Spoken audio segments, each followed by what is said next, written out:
Napanood mo yung last? Opo. Okay lang ba? Okay naman po sa akin. Kasi nakasuporta pa din naman po ako sa iyo po, tsaka sa inyo ni Krista po. Opo. Teka lang. Bakit? Pinapapansin ako sa'yo. Ano po yun? Bakit parang gumaganda ka?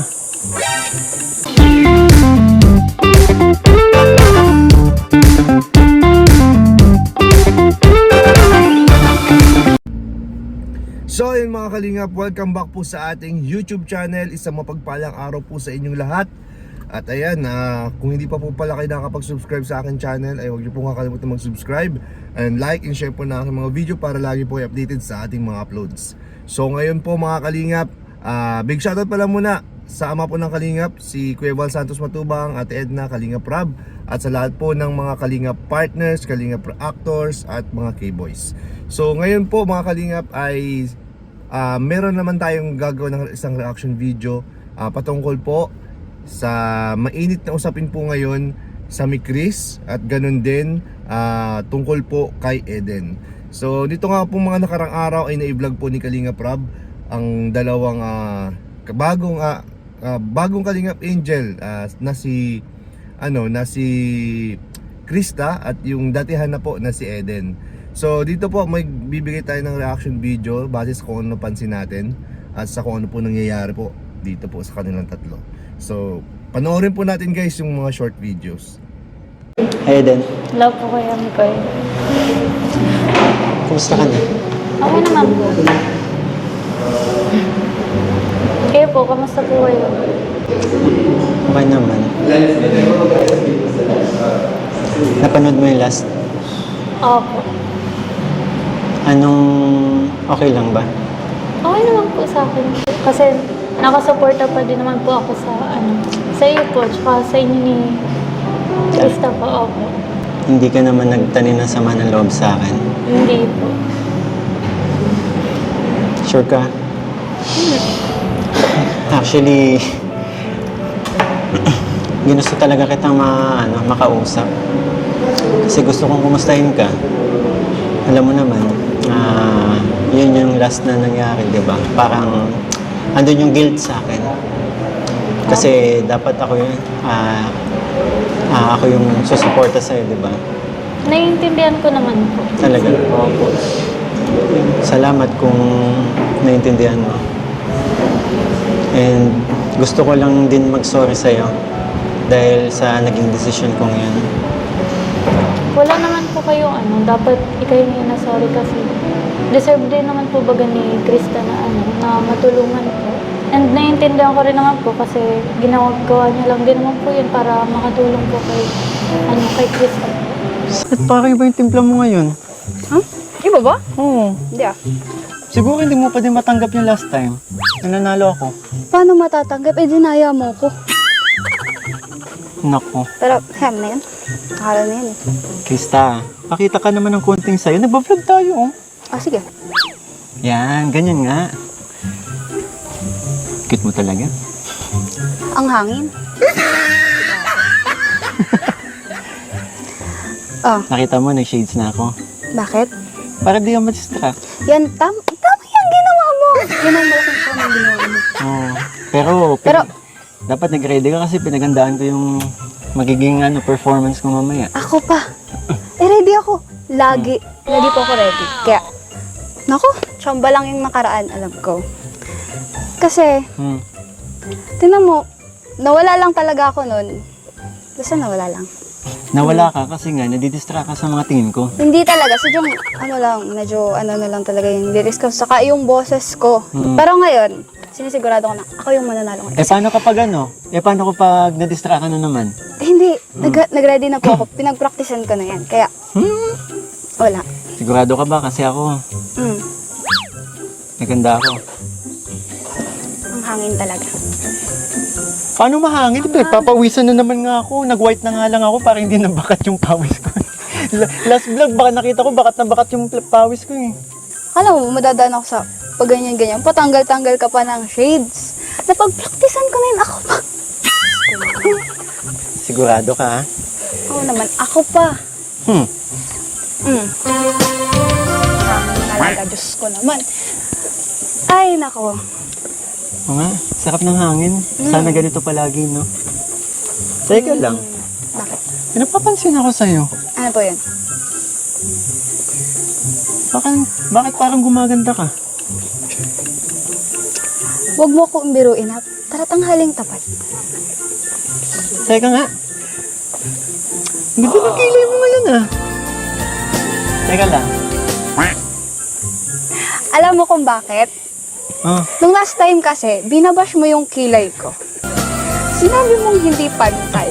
Eh, di pinantay ko. Parang mas...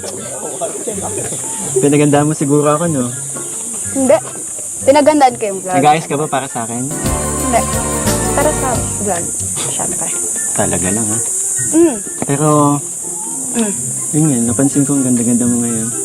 Ang hangin talaga. Habang tumatagal, paganda ka ng paganda. Sus. Strategy mo na naman. Dinadala mo na naman ako sa ganyan-ganyan mo.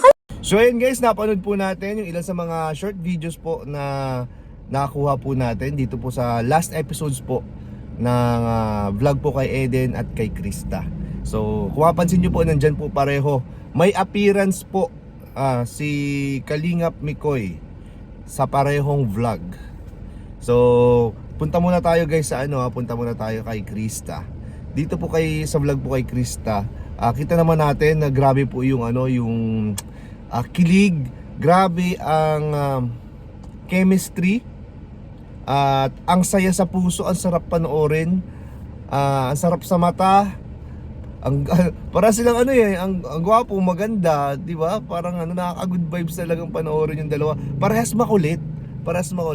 So nagkakasundo talaga yung dalawa, guys. And tingin ko naman is maganda pa po ang mangyayari po sa mga sa hinaharap dito para sa dalawang ito.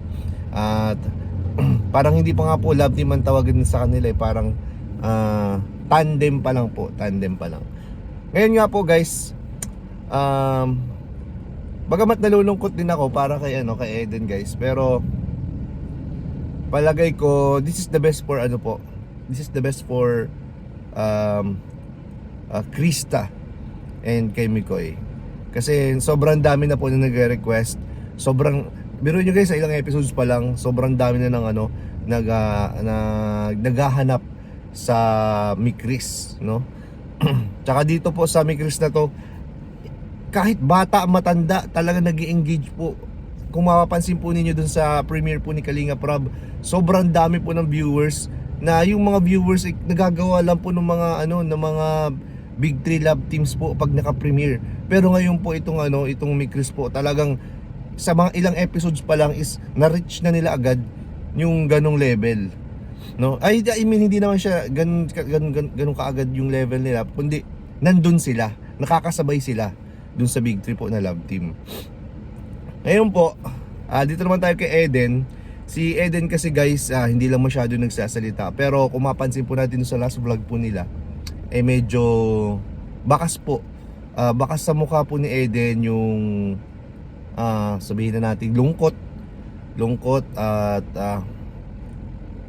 pwede siguro sabihin natin merong konting pagkadismaya, pero parang mas nangingibabaw yung lungkot. Hindi lang niya siguro masabi, pero naintindihan naman po natin.